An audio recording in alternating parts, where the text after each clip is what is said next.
Hello and welcome, everyone. Today's special interview is with one of our certified TOPAKAN healing practitioners, Tara LuQuette. And unlike some of our certified practitioners who we've had here, Tara did not start out in TOPAKAN as a healer already. So we're going to share some interesting past of what has been going on in Tara's life to inspire her to become a professional healer. So Tara, thank you so much for being here. Welcome, welcome. Thank you so much for having me, Dr. Karen. I'm so excited. I'm excited too. Well, why don't you share with our audience what were you doing before becoming a healer or even interested in Topican healing? Before becoming a healer, I was, well, first and foremost, mom to a 14-year-old son. He's an adopted son. I adopted him at birth. So I was really just hands-on, supportive, full-time mom. My source of income was bookkeeping and running the office for the family business. My college degree was in business. So I had some of that going on, but that allowed me the flexibility that I really, really desired to be the mom to him that he needed. Mm. He was diagnosed with the learning challenges of ADHD and dyslexia when he was early preschool years. So I knew that we had a challenge ahead of us, and the combination of those two learning challenges can be even more difficult because the inability to focus with the ADHD and then the dyslexia is a very difficult one as well, with the reading and the writing and the struggles there. So there was emotional things that came along with it for both him and I and others in the family. So just wanting to be that support for him, that advocate, that teacher, that tutor, Mm. that I think I was just wanting to be more than mom. My intention was I wanted him to be able to reach his high school freshman year and to be able to be independent, self-sufficient. I believed in my heart that he could reach a point and this wouldn't be such a struggle for him um, throughout his whole life and that he would overcome. So we worked really hard there with other tutors. I began substitute teaching at his school when he was in middle school for sixth, seventh, and eighth grade, really wanting to learn more and more from his teachers, how to work with him at home. I really wanted him to develop that independence, that confidence um, to get himself through his life and feel very successful. So I learned a lot at the school for sure. And working with the other kids, there were others that were a lot like him. And that was nice to see that there were a lot, not just a few struggling with similarities. So um, just being there and being there for them so they could feel the love and that there was nothing wrong with them and we were going to get through Mm. this. And so that was very fulfilling for me. And I Oh, learned. that's beautiful. Yeah, it sounds like a lot of commitment and dedication. And I'm guessing that that's kind of how it segued into learning Topican level one. So tell us that story. How'd you come on that healer path? That is what at that point I was, I always knew I wanted to be a healer of some sort. I knew that I wasn't going to always be running the office part of the family business. I knew I didn't want to go into teaching full time, but I knew that it was in my heart to assist uh, other teens, other families of teens that were struggling and working through similar things. I didn't exactly know how that was going to be. So it just sort of fell into my lap.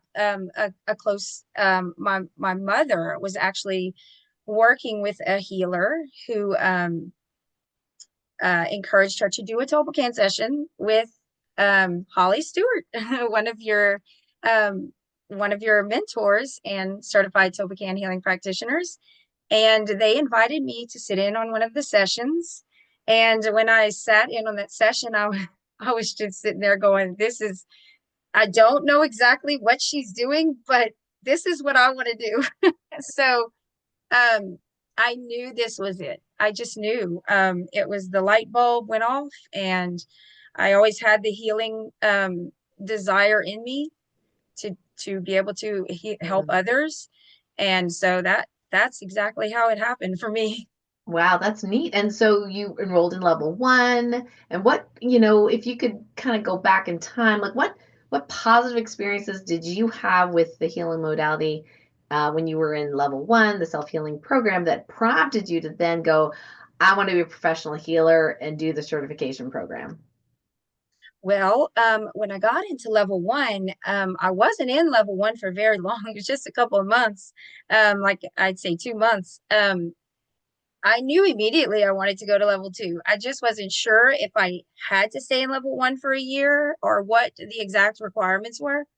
Um, I didn't ask for a little while. I decided I would sit with it, keep working with level one. But in level one, I did do a couple sessions on family members and on myself as well. And the one that really was the most inspiring for me was actually the one with my son, believe it or not, because he was, I decided to practice on him with some of the protocols of TOLPAKAN, the 5 elements of emotional transmutation, the emotional one, and the inner child um, protocol. And those led us to some answers that were contributing to Jordan, that's my son's name, struggling even more with the learning challenges. So I thought, okay, well, if I can do something for him here and help relieve some of the struggle, if there is emotional, if there is underlying things going on that can be healed with Topacan, then maybe school can get even a little bit easier for him and he can start to find some joy there. So we worked with those protocols. I did a couple sessions on him. There were some underlying um, childhood themes that were left unnurtured, of sort of some isolation, some guilt. Um, his dad and I had been through a divorce, and there was a little bit of guilt involved for, I can't exactly remember what it was for him, but there was that. There was some good, bad feelings, some emotional things weighing on him, probably through some of the experiences, you know, and it was adding a little bit to him having a harder time in school. I would definitely say. So we worked with that, and then just, I mean, it was just amazing. Immediately he started coming home. This was his 8th grade year. This was last year. And he started coming home, and I said, well, what do we have for homework today? I'm gonna sit with you. We're gonna, you know, if you need me to help you write some things for English or math. And he was like, I got it, Mom. I did it. I did it in class. And I just was sitting there like, wait, you didn't, he had never done that before, but he was completing his work Wow. in class. It was time for the big leap end of the year test. And Jordan had always not done very well on that. And it put him in the remedial classes the following year. He couldn't do the electives that he wanted to do and things like that. So after this past year, though, for 8th grade, he is now a freshman in high school, and he is not in any remedial classes. He is in all electives that he wanted to take. He's in Oh, biology and math and all those things. And I'm just blown away. I'm so happy for him. He doesn't need me the way he did. He's doing most of his work on his own. If he has questions, he's with his teachers. It's just the independence I wanted him to have. And I know that the emotional things and the underlying themes running in his subconscious definitely were contributing to it being even more difficult for him. oh So my gosh, that is so inspirational, Tara. Thank you so much for sharing. It's like, yay, Jordan! I know. I'm so happy for him. Wow, Just so wow. happy. As a Well, you're mom, obviously in the right place because you're very good at this, and also you saw that result right away. And so then you decided you're enrolling very quickly, actually from level one to level yes. two. into the program. And then as a student in Topacan level two, what kind of, like, if you were to say your top two positive experiences as a student, what would they be? I would say for sure the love and supportive energy of you, Dr. Karen, and your staff, and um, just everyone in the level two. The energy is set for everyone to support each other. Um, just the positive motivation there of everyone encouraging one another to enhance their own talents and gifts, whatever they are, for their practice. Just assisting each other in that way, and um, knowing, encouraging one another so that we know that we are going to be fine, we're going to be great, we're going to move forward, and it just made it so much easier and graceful. Mm. And then the second thing for me was my self growth, my the growth. It was just amazing to me as I look at myself now and remember myself just 7 months ago, or however many months ago that was. um Very uncertain and unsure, even though I know I did a great job with my son. I know I did a great job in a lot of other areas of my life, but as a practitioner, that's a little bit different. It's You're helping other people, and these people are depending on you. In a sense, you're feeling like they're depending on you to help them, and just having that confidence now to know, hey, I know I can do this. I know that I can do this. It's a whole, it's huge. The change in the way I feel and the doubt about it. And most of it has to do with the encouragement from you and all involved in level two. Well, So definitely watching you grow has been very, very inspiring. And like I said at the very beginning of this interview, it's like sometimes people come in to the practitioner training already having been a practitioner or healer or had several modalities under their belt. So they're kind of used to dealing with people and doing sessions and things like that. And you were like brand spanking new, with the exception of, working on friends and family. And to see where you were and where you are now with that confidence and that, courageousness and that groundedness, and that you can make a difference. It's just so beautiful and inspiring to watch. So, yeah, mm, thank you so much for sharing that. thank you, Dr. Karen. My pleasure. Now, let's go to challenges. Okay. What would you say was one of the challenges that you had in the level two program? I would say that probably moving so quickly through level one into level two, even though intuitively I knew that this was the right thing. This was you, Dr. Karen, saw in me that I could do this, that I was ready. But there was that little bit of doubt there because of it being so fast and me being so new to the actual modality of Tolpakan healing, and the actual steps to it, which I picked up pretty quickly. And I believe that's because of all the years of self healing on myself and the other mentors that I've worked with, and just when working on myself and learning my own intuitive gifts. So that was there, but Topacan just sort of brought everything together in a very understandable way for me to explain. Okay, so here's how I do this. Here's how so there was just that doubt of, can I really do this fast? Am I really ready to put this modality into practice and help others this way? What if I'm not? It was just those challenges along the way. Right. But as I just kept going through the program and just kept doing each thing and moving forward, and the support of everyone and you, Dr. Karen, I just kept doing. And each time I did it, I was like, okay, yes, I got this. I can do this. Um, and I was convinced more and more. So, Yeah, that's great. Yeah, and that is definitely a challenging. Like you said, you came into it with not like a ton of months of level one, right?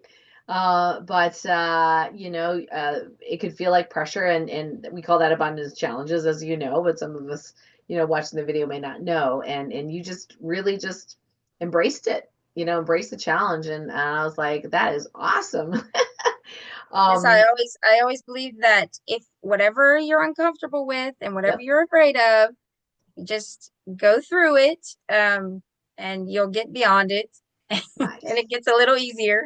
Yeah, So it's a great framework to live, is what you're saying. Yeah, it's huge. Do you have a favorite like volunteer session or a session that you did for someone and the results? Like, do you have a story to tell us about that?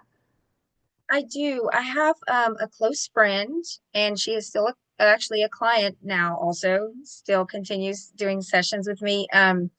I see her a couple times a week. She actually is my hairstylist, and so she is a hairstylist. But she was struggling with obsessive worrying about foods and being the toxins in foods in the body. Mm. And we all know that foods have that, but it was to the degree where it was like obsessive. And her physical body was experiencing digestive issues and sort of like not detoxing fully. And so it was sort of like in a standstill. There were some symptoms that made her question whether she had something serious physically.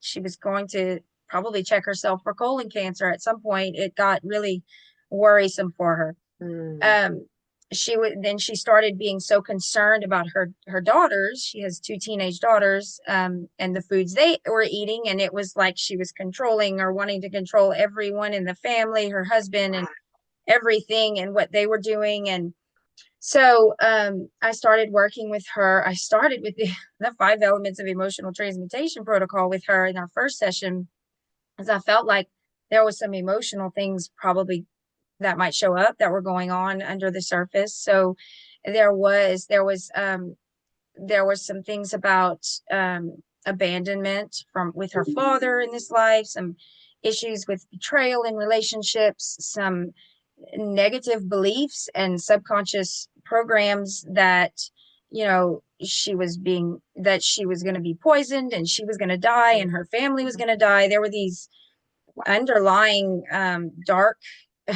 dark beliefs and energies. So we worked with a lot of that. And some sessions that we did after, we worked with hormonal balance for her. There was some hormonal things going on, and also with the microbiome and the immune system. We did some things with that. And then just I see her weekly. So I just noticed that her obsession about the foods that she was eating was not to the extreme. It slowly started to relax, and her nervous system just wasn't so heightened about it all. And her husband even said, keep doing your sessions with Tara, whatever y'all are doing, whatever y'all are doing, just keep doing it. So she That's a started great testament right there. laying off of the family a little bit, and her daughters were having some similar anxieties and things, sort of like feeding probably from her.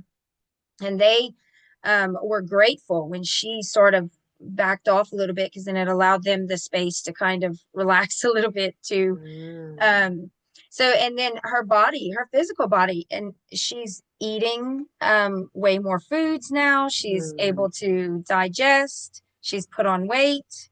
She was losing a lot of weight, so she no longer believes that she has a serious illness. She doesn't. So she is doing 100% better. I'm amazed. And I even tell her, I'm like, I don't know if you notice yourself, but you're not like you were. You need to really recognize that, because you're a whole lot better, and your family and everyone's happier. So, and Yes. more harmony. So, That is a great example of how we can work on, one member of the family, mm, and whatever's going on with them is affecting or infecting in some cases the health and well-being and the emotional well-being of the other members of the family. The others, yes, I know. Yeah, and just by working on that, with that one person, you've been able to really help the whole family in this Yes. communication energetically, right? Like there may be ancestral stuff, like there's all these amazing things. So it is a really great testament when the husband says, keep doing what you're doing. It's working. She was thinking, well, maybe he needs to come and the kids need to go. And I was like, well, let's just keep working with you. And they may not need to, they may. Right, right. Yeah, yeah, yeah, exactly. And I recently heard the terminology for someone. I don't really like labels, as you know, but apparently there's a label for that obsessive food stuff. It's called orthorexia. You've heard of Oh, anorexia. okay. This is Okay. orthorexia, when you're trying to eat perfect and organic and you can't, Anyway, I was like, oh, okay. Sometimes I might look like that person, but not as crazy as I could be. Well, let's move on and let's talk about who's a good client, who's a good fit for you, who do you really enjoy working with? I would say I call myself the energetic emotional stabilizer. So, and my passion is to assist the youth and their families struggling with mood, learning, relationship challenges, to get to that place of calm, confidence, interconnectedness, inner knowing, um, trusting themselves, and living a life of balance and joy and freedom, and Mm. leading the next generations to follow to the same thing. Hopefully, that's my dream. So Oh, that's so beautiful. And we definitely need people to work with the youth and their families, and you with that educational background too, spending all that time as a teacher, again, another skill set, which is really, really helpful in this space. Um, and yeah, I love that it's your passion. I love that you love working with the youth. It's not always easy, of course. And when I was a medical doctor, saw a lot of youth being put on a whole bunch of medications they did not need because there was lack of knowledge and education on how to properly support and teach, encourage, and even feed, you know, yes, um, food is yes. yeah, the child. And so they would come to me desperate, like, I don't want my kid on Ritalin or whatever it is. And we would work through a whole bunch of different things. I did not have Topican healing back then, but if I had, it would be even more powerful. So thank you for making that beautiful commitment to work with our youth and their families. Mm. You're welcome. I am beyond grateful. So are we. Well, if someone is interested in connecting with you, first of all, we are going to put some links below this video. You may see them now, where you can check out more about, read more about Tara, her bio page, where to connect. What's the first step if people are interested in meeting you? So the first step would be the free 30-minute discovery call. It's I call it a discovery call. We will meet and talk about the top the top pain points or issues of concern that someone is experiencing that they might want to heal or resolve or harmonize, balance, whatever, and wherever they want to get, as far as the pleasure points they would like to reach, maybe even a time frame they would like to reach that in. Discuss what I would do some assessing, ask some questions when connecting to source, some steps of Topacan, and do the divine muscle testing, see what answers I can come up with, and share that with them. And then we can discuss if they feel comfortable with what I suggest, which packages I suggest they do to experience that shift that they would like to experience, and however many I would feel would be appropriate. And then we just discuss if we are a good fit, a good match to move forward together. Perfect. That's great. And what's fantastic is that in that discovery call, not only are you looking at their goals, where they are, where they want to be, but also you're actually able to do an assessment and very quickly, Yes, do yes. an assessment so people come away with whether they decide it's a good fit or not. They actually have data you know, Yes, like information. what is there? And that's so, so powerful. And thank you for offering that as a free, initial discovery call, so people can be empowered with that information. You're welcome. All right. Well, we're coming to the close of this interview. And by the way, guys, if you're watching, listening in, we have some links below where you can connect with Tara. Also, take a look at her bio page on my website, KarenKan.com. We'll put the exact link below this video. Tara, do you have like one piece of advice, like one parting wisdom that you would like to share with our watchers, listeners, and viewers? I would say that always, always, always go within and go within and ask your inner healer, your wisdom inside. I feel like we all have that connection, whether it's God, source, creator, whatever it is for you. Um, whatever it is you're experiencing in your life, whether it's physical, relationship challenges, things you're seeing in the world that are upsetting you or anything like that, before going and trying to change all those things out there, just Mm, go within and connect to that creator, that healer within, because there's wisdom there for sure. We all have it, and there's answers to assist you in what you can do for yourself, and if there is something to do for others, and whatever it is you need to learn. So that's my recommendation. That's my yeah, that's advice. very sage advice. And of course, sometimes we need help, right? Like connecting the dots. And that's where you come in, people like ourselves, to help people connect their dots and connect to their own inner wisdom. And that's very exciting, to see people do that and witness them and being that midwife of, them being able to do Yes, that more and more. So great. Thank you I'm here so to much, help. Tara. Thank you It's so much. Yeah, it's been a great Transparent. pleasure interviewing you, and I'm just so happy for where you are now and the beautiful love and the healing that you're providing our youth and their families and the future. And it just warms my heart just to know that, what I have done and created, and now you have expanded on, is creating a better world for everyone. So bless you. And Thank it you. Thank you. starts with this beautiful modality of TOLPAKAN. I am so grateful for. I will always be so grateful. Thank you so much. Thank you, thank you, thank you. And thanks everyone for listening and watching. If you like this video, give it a thumbs up. And remember, we put the links below where you can connect with Tara and get to know each other a little bit more if this video resonates with you. Until next time, much love. Bye for now, everyone. Bye.